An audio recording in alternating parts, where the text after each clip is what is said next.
Hi guys, welcome back to our channel. Guys, మన ఛానల్లో cricket సంబంధించిన ప్రతి చిన్న అప్డేట్ మన ఛానల్లో రెగ్యులర్ అవర్స్ ఉంటాయి.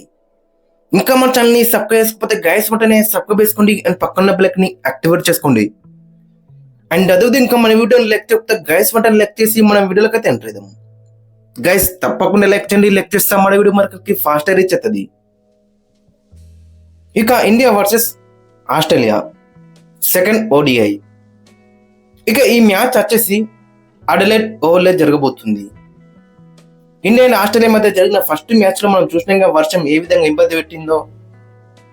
సో కాబట్టి దాన్ని దృష్టిలో పెట్టుకొని ఆస్ట్రేలియా బోర్డు అడలైడ్ లో యూవీ లైట్స్ అయితే అరేంజ్ అయితే చేస్తుంది.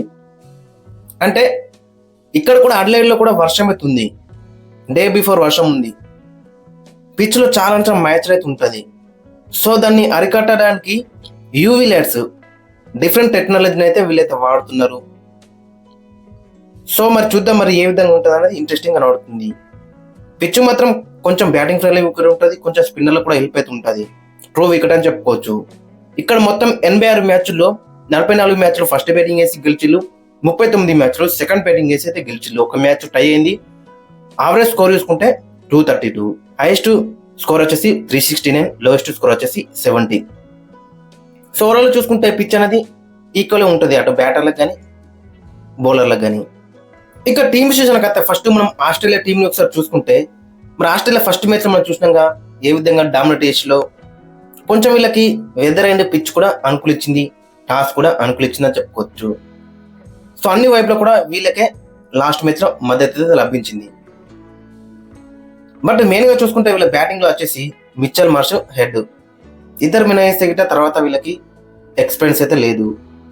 ఇక బౌలింగ్ లో చూసుకున్నా కానీ స్టార్క్ అండ్ హ్యాజిల్వుడ్ మినహాయిస్తే గిట్ట పెద్ద ఎక్స్పీరియన్స్ అయితే మనకైతే కనబడలేదు. లాస్ట్ మ్యాచ్ లో కునమెన్ మంచిగా రాణించినప్పుడు కూడా అంత ఎక్స్పీరియన్స్ అయితే లేదు. సో ఓవరాల్ చూసుకుంటే ఈ మ్యాచ్ మన టీంని గెలవడానికి చాలా అవకాశాలు అయితే ఉన్నాయి. బట్ వీళ్ళని ఏమాత్రం కూడా తక్కువ ఉంచి నేరాదు. టాస్ కూడా కొంచెం కీలక ప్రభావం చూపించే అవకాశం ఉంటుంది. ఒక గిట్ట వర్షం గిట్ట పడితే గిట్ట వీళ్ళ దగ్గర స్టార్క్ హ్యాజిల్వుడ్ డెడ్లీ కాంబో అని చెప్పుకోవచ్చు. ఇక ఈ మ్యాచ్ గిట్ట ఆస్ట్రేలియా గెలిచిందనుకో సిరీస్ అనేది వాళ్ళైతే కైవసం అయితే చేసుకుంటారు. సో కాబట్టి మరి చాలా ఇంట్రెస్టింగ్ అయితే ఉండబోతుంది. మన టీంకి డూ ఆర్ డై అని చెప్పుకోవచ్చు. ఇక ఫైనల్ గా వీళ్ళ యొక్క ప్లేయింగ్ లెవెన్ అక్కడ మనం చూసుకుంటే ఓపెనర్స్ వచ్చేసి Mitch Marsh and Travis Head, 3లో మార్నస్ లబిషన్, 4లో మ్యాథ్ షాట్, 5లో జోస్ ఫిలిపి, 6లో మిచెల్ ఓవెన్, 7లో కూపర్ కునలి, 8లో మిచ్చర్ స్టార్క్, 9లో నాథన్ ఎలిస్, 10లో జోస్ హ్యాజిల్వుడ్, 11లో మాథ్యూ కునెమెన్. అక్కడ మార్నస్ లబిషన్ ప్లేస్ లో మరి మిచ్ రెన్షా కూడా ఛాన్స్ ఇవ్వచ్చు మరోసారి. ఇక మరోవైపు మన టీమిండియాలో చూసుకుంటే చాలా మార్పులు అయితే ఉంటాయి, 100% మార్పులు అయితే ఉంటాయి. లాస్ట్ మ్యాచ్ మనం చూసినాక నెగిటివ్ వచ్చింది నేను చెప్పుకోవచ్చు సోషల్ మీడియా నుంచి. ఆ కాంబినేషన్ చూసి వాషింగ్టన్ సుందర్ని తీసుకున్నారు. బౌలింగ్లో ఎన్నో ఓవర్లేసిండు, బ్యాటింగ్లో ఎన్ని కొట్టిండు. సో కాబట్టి ఈ మ్యాచ్లో 100% కుల్దీప్ యాదవ్ ఆడే ఛాన్స్ అయితే మనకి ఎక్కువగా కనబడుతుంది. దట్టు అడలైడ్ ఓవల్ పిచ్ కొంచెం స్పిన్నర్లకు హెల్ప్ అయితే ఉంటుంది. సో కాబట్టి కుల్దీప్ యాదవ్ 100% ఈ మ్యాచ్ ఆడే ఛాన్స్ అయితే మనకి ఎక్కువగా కనబడుతుంది. ఎవరి ప్లేస్లో ఆడతారంటే వాషింగ్టన్ సుందర్ ప్లేస్లో ఆడతాడని చెప్పచ్చు. సో ఖచ్చితంగా 100% ఈ మ్యాచ్ కుల్దీప్ యాదవ్ అయితే ఉంటాడు. కుల్దీప్ యాదవ్ వేసే డిఫరెంట్ బౌలరు, ఎందుకంటే ఇతను చైనామన్ బౌలర్ ఒకటి ఆస్ట్రేలియా వాళ్ళు కొంచెం పిక్ చేసుడు చాలా కష్టం అని చెప్పుకోవచ్చు. ఇక తర్వాత చేంజ్ వచ్చేసి అక్కడ ప్రసిద్ధి కృష్ణ, హర్షిత్ రాణా కంటే 100 times బెటర్ ప్రసిద్ధి కృష్ణ.